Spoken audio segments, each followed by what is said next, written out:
In the age of technology, the internet is essential for us to communicate and stay connected. As our online presence continues to grow, we need an efficient way to connect to the internet. This is where IPv6 comes in. IPv6, Internet Protocol version 6, is the latest version of the Internet Protocol, and it makes it easier for us to connect to the internet than ever before.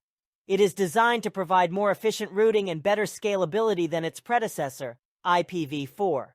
It is also designed to support more devices and users, as the size of the address space has increased significantly.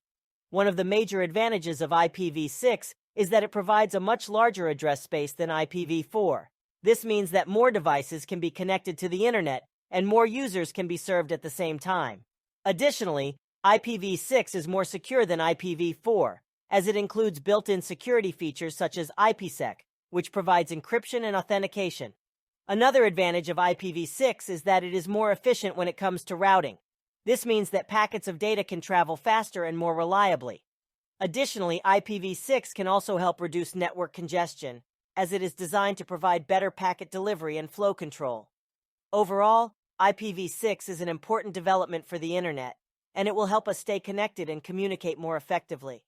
As more devices and users become connected to the internet, IPv6 will become even more important.